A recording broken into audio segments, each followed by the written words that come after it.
आपके अपने YouTube channel are के विद एजुकेशन पर।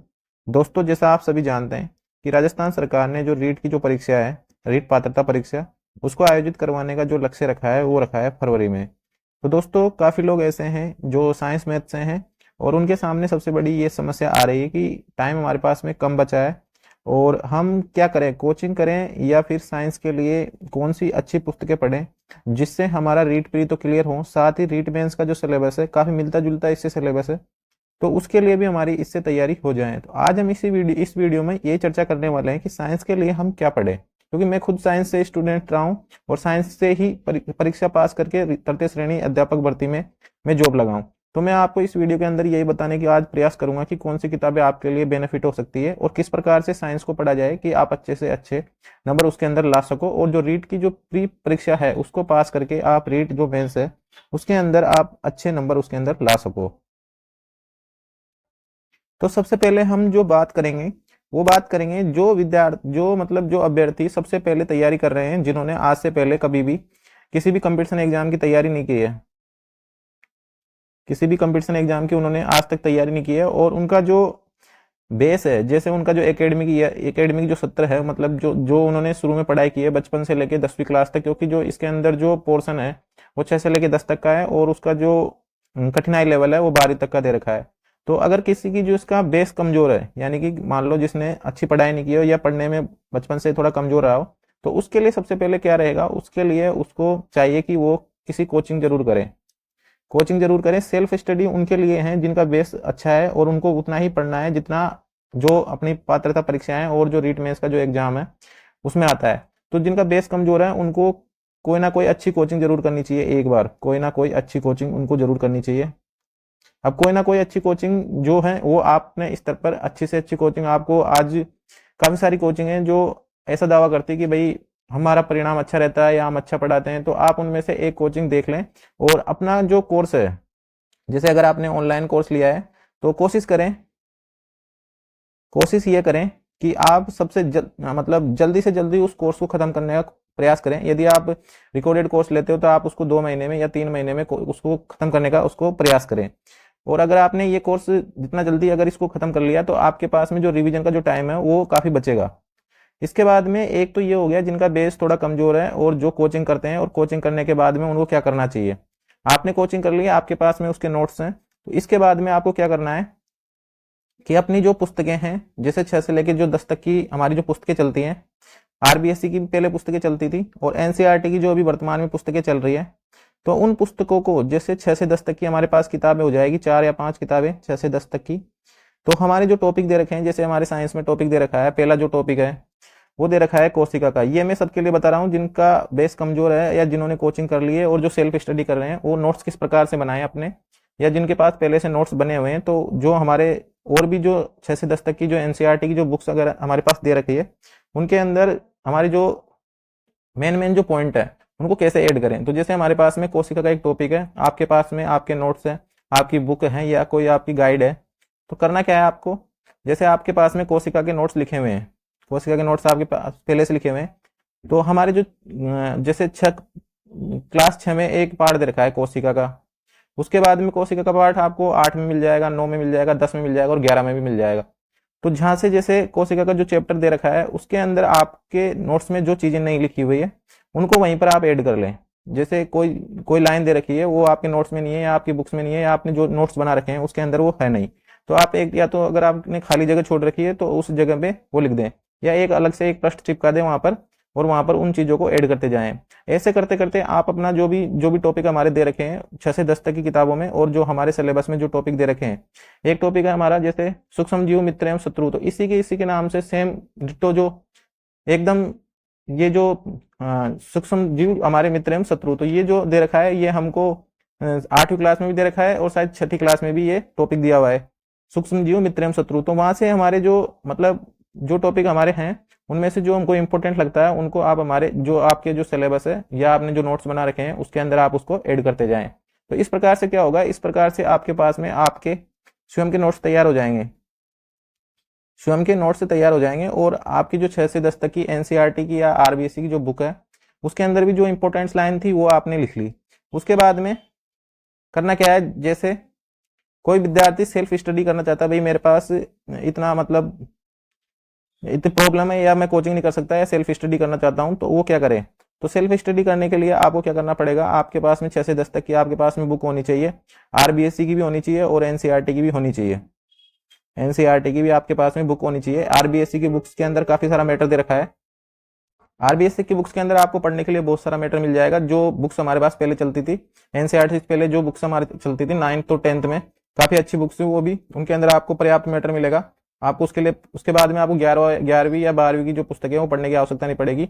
आरबीएससी की जो 9th और 10th की किताबें उनमें काफी सारा मैटर दे रखा है। और उसके बाद में जो भी वर्तमान में 6 से 10 तक की जो किताबें चल रही है, तो 6 से 10 तक की हमारे पास जो किताबें चल रही है उन किताबों को आप अपने पास में रखें और अपने टॉपिक हैं उनके अनुसार उनके एक नोट्स, अच्छे से नोट्स तैयार कर लें। और आरबीएससी और एनसीईआरटी की एक एक लाइन को आप अच्छे से पढ़ें। एनसीईआरटी की जो एक एक लाइन है उसको अच्छे से पढ़ना है। उसके अंदर जो पीले बॉक्स के अंदर जो कुछ अलग से सूचनाएं दे रखी है उनको भी आपको अपने नोट्स में ऐड करना है। अपने जो सिलेबस में पॉइंट दे रखे हैं उनसे संबंधित जो प्रश्न है, जो भी मतलब टॉपिक है, उसके अंदर आप उनको ऐड करते जाएं। इस प्रकार से आपके पास में क्या होगा, आपके पास में आपके स्वयं के एक नोट्स बन जाएंगे। और सबसे बेहतर यह है कि आप अपने हाथों से 6 से 10 तक की जो किताबें हैं उनके जो टॉपिक दे रखे हैं हमारे सिलेबस में, उनसे नोट्स बनाएं और उन नोट्स को आप तैयार करें। ये नोट्स आपको कहाँ पर काम आएंगे? ये नोट्स आपको रीट प्री में तो काम आएंगे ही। इसके अलावा आपको जो रीट मेंस का जो एग्जाम होगा या और भी कोई आप एग्जाम दे रहे हो, तो उसके अंदर 6 से 10 तक की जो जीके, ये जो सामान्य ज्ञान यानी कि सामान्य विज्ञान जो पूछी जाती है, साइंस जो पूछी जाती है वही पूछी जाती है। तो आपके पास में एक पर्टिकुलर अपने खुद के नोट्स तैयार हो जाएंगे, खुद की राइटिंग में लिखे हुए। ये तो दोस्तों हो गई नोट्स की बात, नोट्स की बात हो गई। और बुक्स की बात हो गई, बुक्स की बात हो गई हमारे पास में। और एक हो गई बुक्स की बात हो गई जिसमें हमने एनसीईआरटी देख लिया और आरबीएससी हमारे पास जो बुक्स हैं जो चल रही है उनके बारे में हमने इस वीडियो में चर्चा कर ली है। अब हमारे पास में सबसे बड़ी दिक्कत आती है, सर हमने तैयारी भी कर ली लेकिन हम उनकी प्रैक्टिस कैसे करें? तो प्रैक्टिस के लिए आपके पास में मार्केट में काफ़ी सारी बुक्स अवेलेबल हैं।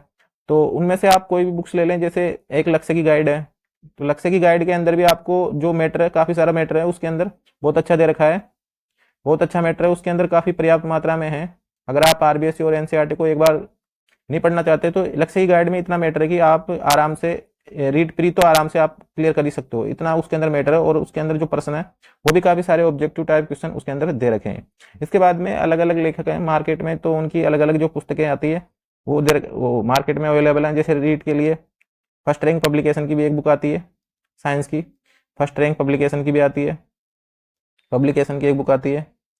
तो एक बुक तो उनकी थ्योरी टाइप आती है और एक बुक में केवल एमसीक्यू क्वेश्चन है, जिसके अंदर एक तो है रीट आरबीएससी पर आधारित वस्तुनिष्ठ प्रश्न, रीट आरबीएससी पर आधारित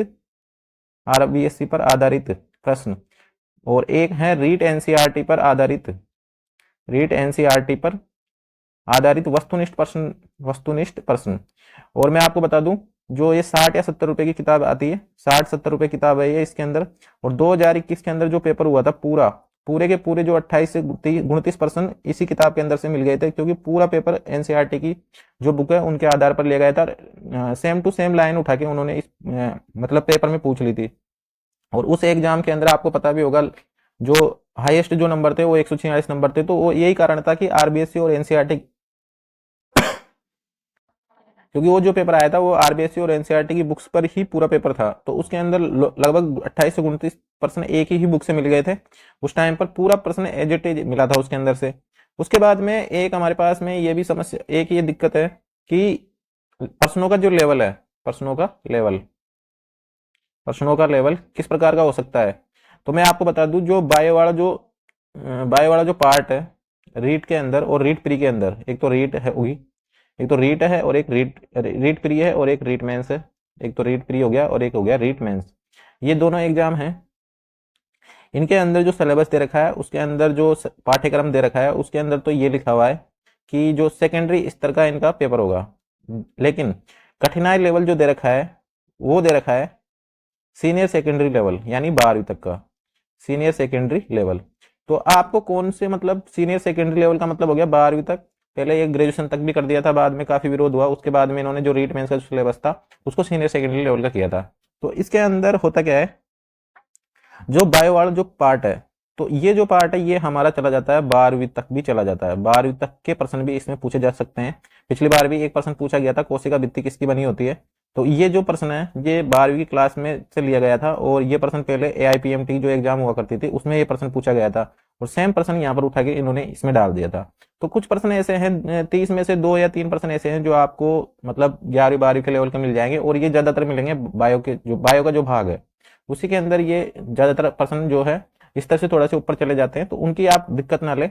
लेकिन जो भी हमारे टॉपिक है जैसे कोशिका हुआ या तंत्रों से संबंधित जो हमारे टॉपिक दे रखे हैं, पाचन तंत्र वगैरह जो भी हैं, इनमें थोड़ा सा आप देख लें, 11वीं 12वीं का थोड़ा लेवल देख लें, और जो हमारे मतलब जो चीज़ हमको ऐड करने की है, जैसे RBSC में NCERT में जैसे कोई शब्द दे रखा है, NCERT में जैसे कोई शब्द दे दिया और उसकी व्याख्या अगर 11वीं में या 12वीं में कर रखी तो आप उन चीज़ों को जरूर देख लें थोड़ा सा।